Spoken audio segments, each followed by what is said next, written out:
ગુજરાતના ડાંગ જિલ્લામાં વિરલ રીતે જોવા મળતું શેરોડ વૃક્ષ લુપ્તપ્રાય થાય તેવી ભીતિ સેવાઈ રહી છે. આ વૃક્ષ ડાંગ ઉપરાંત ઉત્તરાખંડમાં પણ જોવા મળે છે, પરંતુ હવે ડાંગમાં આ વૃક્ષ થોડા જ પ્રમાણમાં બચ્યા છે.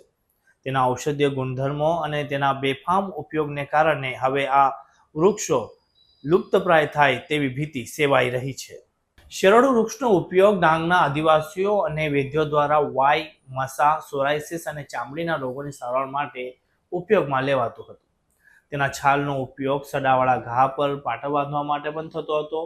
આવનારી પેઢીને આ વૃક્ષો વિશે માહિતી મળે અને પ્રકૃતિનું સંરક્ષણ થાય તે હેતુથી વન વિભાગ દ્વારા વૃક્ષનું સંરક્ષણ કરવામાં આવે તે જરૂરી બન્યું છે અને તેના બીજમાંથી ફરીથી વૃક્ષોનું સર્જન થાય તે માટે પ્રયાસો થવા જોઈએ.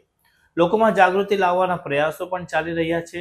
આ વૃક્ષની એક વિશેષતા એ છે કે એમાં ફૂલો આવ્યા દરમિયાન તે સંપૂર્ણપણે પાંદડા વગરનું થઈ જાય છે, જેમાં ડાળીઓના છેડે ફક્ત લાંબા તીક્ષ્ણ સીધા કાંટા હોય છે.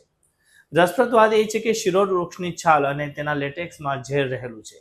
ભૂતકાળમાં ડાંગના પૂર્વજો અને સ્થાનિક લોકો માછીમારો માટે તેની છાલનો ઉપયોગ માછલીનું ઝેર તરીકે કરતા હતા. તેઓ પાણી ભરેલા વિસ્તાર કે તળાવમાં વૃક્ષની છાલ અને લેટેક્સ નાખતા, જેનાથી માછલીઓ મૃત્યુ પામતી અને તેઓ તેનો ઉપયોગ માછીમારી માટે કરતા હતા. જો કે હાલમાં આવા પ્રકારની માછીમારીનો કોઈ સંજોગો જોવા મળતા નથી, પરંતુ આ પ્રકારની દુર્લભ વૃક્ષોનું સંરક્ષણ અત્યંત આવશ્યક છે.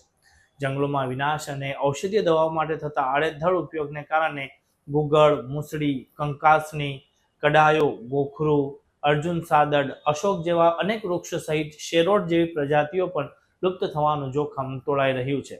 વનસ્પતિના વૈવિધ્યની દ્રષ્ટિએ ગુજરાત સમગ્ર દેશમાં 6થા સ્થાને છે. અન્ય રાજ્યોની સરખામણીમાં ગુજરાતમાં પર્યાવરણ પ્રત્યે જાગૃતિ પણ જોવા મળે છે. તેમ છતાં રાજ્યના જંગલોમાં કેટલીક વનસ્પતિઓ ખૂબ ઓછી સંખ્યામાં બચી છે.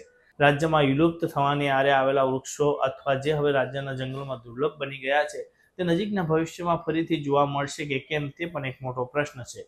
આથી શેરોડ જેવા દુર્લભ વૃક્ષોના સંરક્ષણ માટે તાત્કાલિક પગલાં લેવા અનિવાર્ય છે.